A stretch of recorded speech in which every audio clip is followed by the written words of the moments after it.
Hi there, boys and girls, and welcome to Pajama Prayers. It's so nice to have you with me this evening. I hope you remembered to invite a friend to watch with you. Our theme for tonight is going to be friendship. We're going to be talking about what it means to be a friend and to have a friend. So before we get to that, though, we're going to begin our devotional tonight with a game of racer puzzle. Not hidden pictures this time, but racer puzzle. And we're going to be looking for feathers for Goosey. They're on the farm, and it seems that Goosey has lost some feathers and needs some help. Are you ready to help Goosey find the feathers? Get on your mark, get set, go. In the picture, it's a beautiful morning at Mr. Goose's farm, and the animals are helping him make hay while the sun shines. But Mr. Goose has lost some feathers. He's hoping we can help him find all of the feathers so he can make a little bed for Mrs. Goose's egg. Find the hidden feathers as the picture slides by, and count out loud as you find each one. There are 20 hidden feathers, and in this round, you will have 25 seconds to see the whole picture. Find the hidden feathers. Ready to start? Let's go!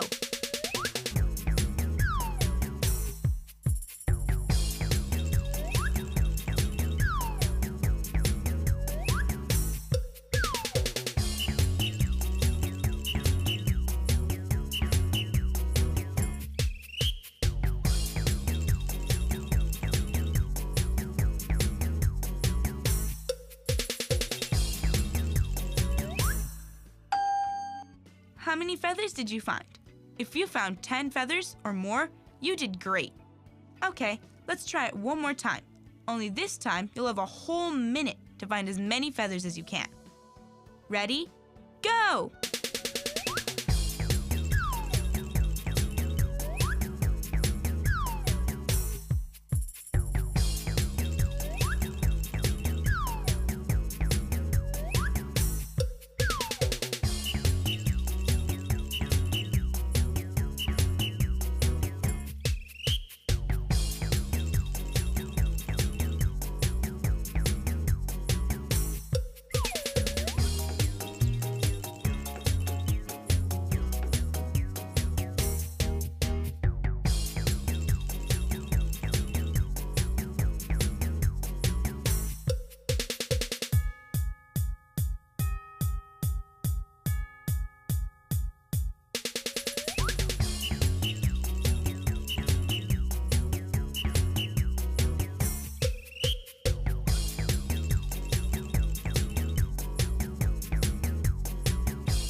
How did you do that time? I'll bet you found a lot more. If you found 15, that's awesome. And if you found 20, wow, you were amazing. Okay, let's go through the whole picture and see where all 20 of the feathers were hidden.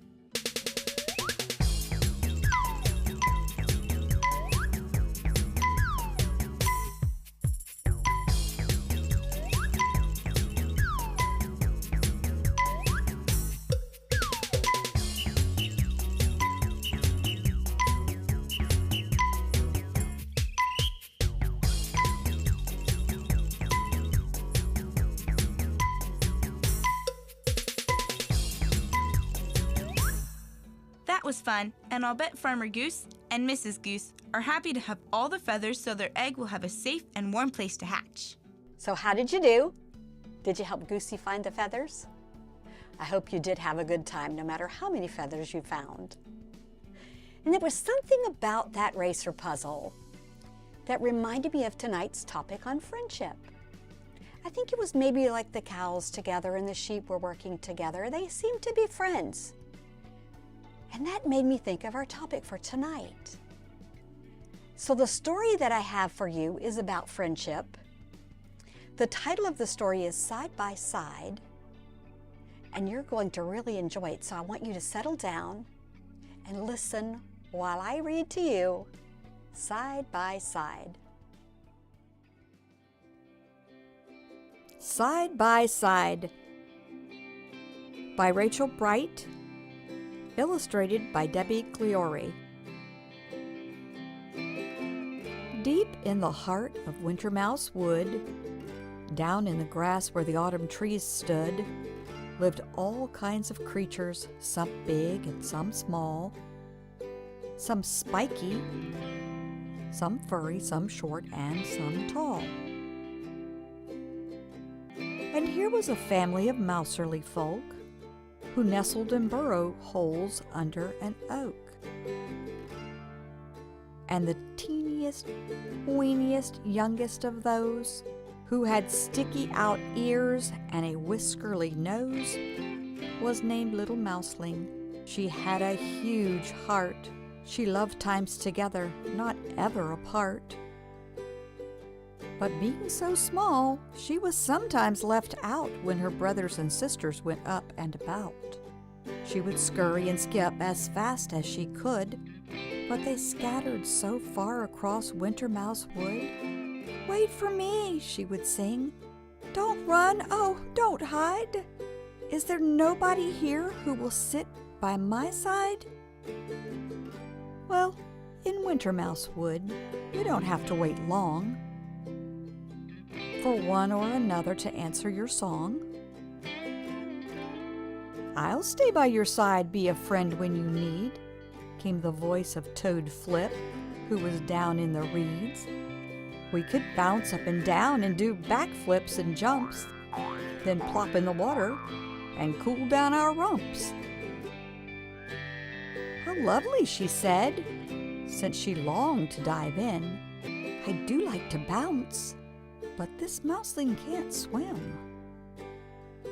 From high in the branches a voice echoed down. "Well, then I'll be your friend," bellowed Big Squirrel Brown. "We can pack up a picnic of hazelnut pie, go up side by side till we're touching the sky." "You're too kind," Mouseling replied. "We'd have such a nice time, and I do like nut pie, but I'm too scared to climb." Owl Hooty, she wanted to soar through the sky, but as everyone knows, of course, mouselings can't fly. Batty Fangs, he wanted to stay up till dawn, but even the thought of it made Mouseling yawn. She stared at the sky with her eyes big and wide. Would she ever find one who would stay by her side? And as dark came in shadows and rain dropped in drips, the mouseling ran out of her scurries and skips. So she sat very quiet in her silvery fur. No one seemed perfectly matched for her. It seemed in this world she was out on her own. Deep in Wintermouse Wood she felt quite alone. But someone had heard her side-by-side song, someone who'd been around all along. He popped up his head from a very small hole, a tiny full, weenimus little black vole. He was awfully quiet and terribly shy, but he couldn't hear Mousely's tears and stand by. He peeped, "I'll be your friend," and he gave her a wink. "Shall we dance ourselves happy? What do you think?" "We could make up some songs," he said, stroking his chin. "Perhaps all of the wood will want to join in." Oh, this was her other. They'd make a great pair. If only she'd noticed he'd always been there. And now that they'd met, there was so much to do. They could do all the things you can do as a two. They could seesaw, play catch, and sit back to back. They could hide in their den and share a nice snack. They could sit and hold paws until daylight was gone. Yes, two little tails are much better than one. They were peas in a pod. They were birds of a feather. They were always best friends, whatever the weather. Two wonderful ones had found a forever, and forever is great when you spend it together. And now, side by side, they heard the same tune, so they sang to the stars and they danced to the moon. Yes, deep in the heart of Wintermouse Wood, a friend by your side makes life twice as good.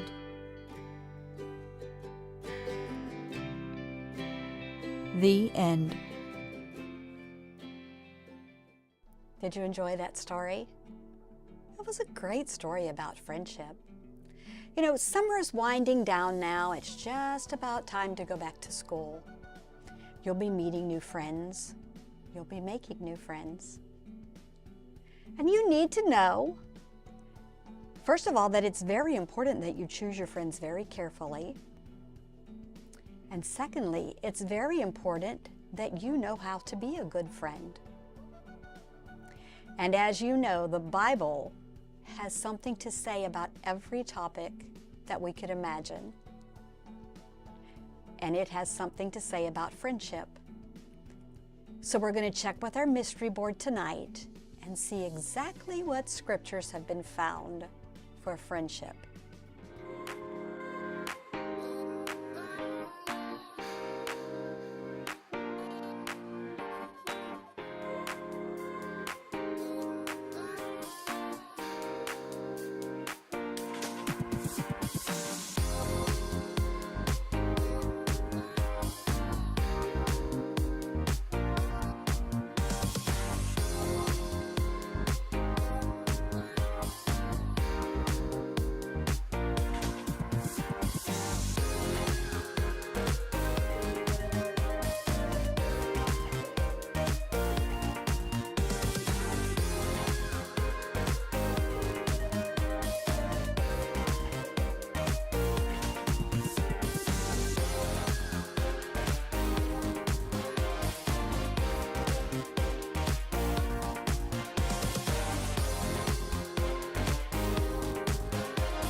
I have searched the Bible, and this is what I found.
Proverbs 27:9. A sweet friendship refreshes the soul. Proverbs 27:9.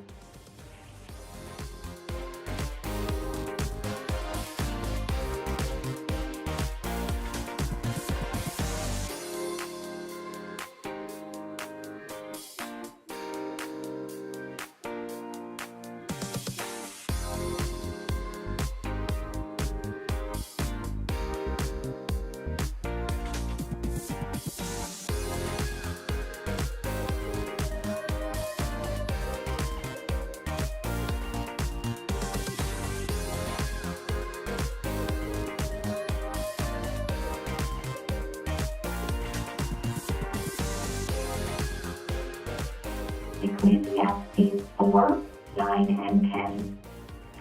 Two are better than one because they have a good return for their labor. If either of them falls down, one can help the other up. Ecclesiastes 4, 9, and 10. Oh, a sweet friendship refreshes the soul, is what the Bible says. Do you know what that means? Do you know what it means to refresh? It means to give new energy. A sweet friendship just energizes you and helps you feel alive again and happy and joyful. What a special treasure. And you know what, boys and girls? The Bible says that Jesus is the best friend that we could ever have. He's a friend that sticks closer than a brother. He will never leave us. So you know those times when Mom says you have to play by yourself? Jesus is a friend that will always be there with you. And He cares about everything that concerns you. What a special friend. I hope this week, boys and girls, that you will pray to Jesus. First of all, thank Him for being such a faithful friend to you. And then pray and ask Him to help you be a good friend and to help you choose your friends wisely. I thank you so much again for being with me tonight. Boys and girls, know that I love you to pieces. I hope you have a wonderful week, and I hope you will come back next week and join us for another story when we have another great devotional. And until then, go ahead, turn to your neighbor and say, "You are worth more than you know, capable of more than you think, and loved more than you can imagine." Good night.